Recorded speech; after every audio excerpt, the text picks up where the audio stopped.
আল্লাহ রাসূল সাল্লাল্লাহু আলাইহি ওয়াসাল্লাম কখনোই রাখতেন না। সুবহানাল্লাহ নাই?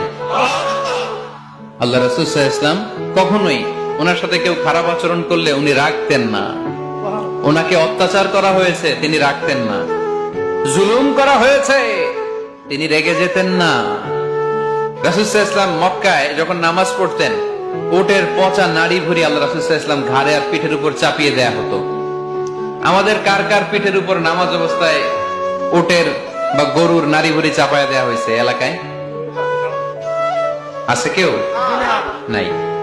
তায়েফের ময়দানে আল্লাহ রাসূল সাল্লাল্লাহু আলাইহি ওয়াসাল্লাম দাওয়াত দিতে গেলেন, নিজের লাভের জন্য না তায়েফবাসীদের লাভের জন্য?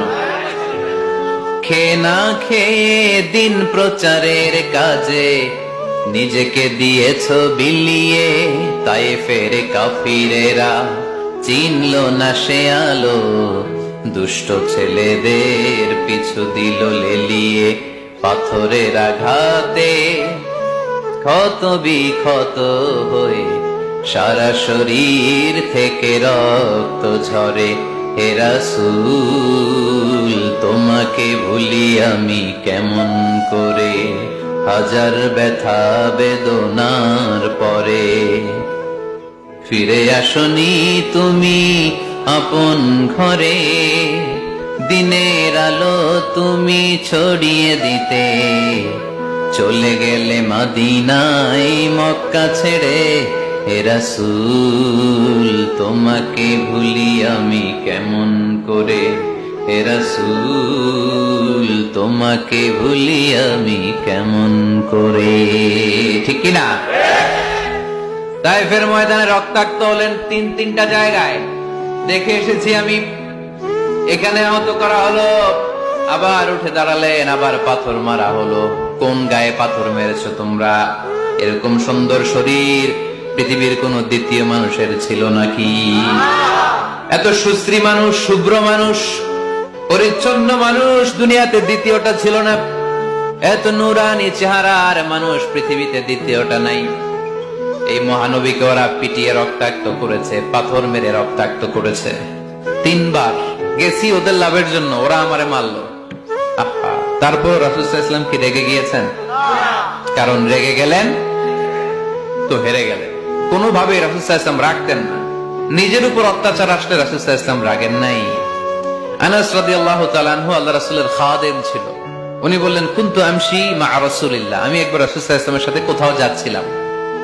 ওয়া আলাইহি বুরদুন নাজরানি, তখন রাসূল সাল্লাল্লাহু আলাইহি ওয়াসাল্লামের গায়ে ছিল নাজরান থেকে আনা একটা চাদর। আপনারা চাদর পরেন না শীতকালে?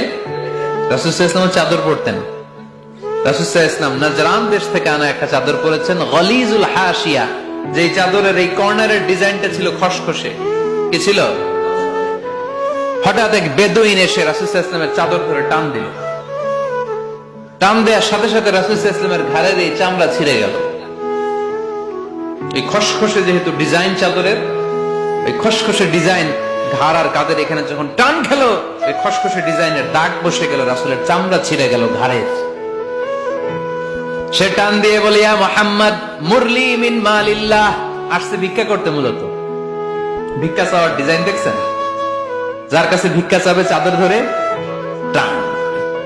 এসে বলে, বেদুইন তো, এদের মধ্যে সভ্যতা ছিল না।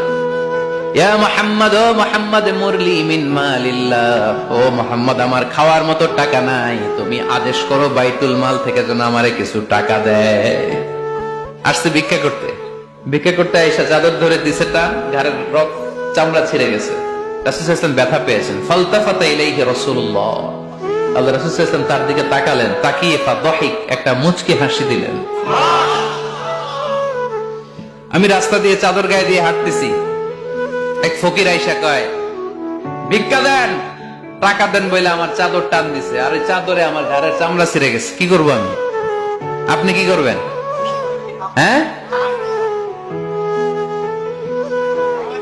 কোনি? আচ্ছা, তা আমরা ঠিকই ওরে ধরে মাইর দিতাম, তাই না? আজকে ওর একদিনকে আমার একদিন ভর্তা বানায় ফেলতাম ওরে পিটায়, রাগের চোটে। ঠিক কিনা? আল্লাহ রাসূল সাল্লাল্লাহু আলাইহি ওয়াসাল্লাম try to think about it, try to ponder on the story. এই মোরাল অফ দ্য স্টোরি কি? রাসূল সাল্লাল্লাহু আলাইহি ওয়াসাল্লামের প্রফেটিক স্টোরি থেকে আপনাকে ভাবতে হবে। ভিক্ষা করতে এসে চাদর ধরে টান দিয়ে ঘাড়ের চামড়া ছিঁড়ে ফেলেছে, রাসূল তাকিয়ে মুচকি হাসি দিলেন, মুচকি হাসি দিয়ে বললেন, যাও বাইতুল মাল থেকে কিছু সম্পদ ধরে দিয়ে দাও। কি নবী ছিলেন! তার মানে উনার গায়ে যত আঘাতই আসতো কখনো উনি রাখতেন, তবে মাঝে মাঝে রাখতেন। যদি আল্লাহর বিধান লঙ্ঘিত হতো তখন বিশ্বনবী রেগে যেতেন। আল্লাহর জমিনে আল্লাহর বিধান লঙ্ঘিত হলে এই লোকটা রেগে যেতেন প্রিয় নবী, তখন সহ্য করতেন না।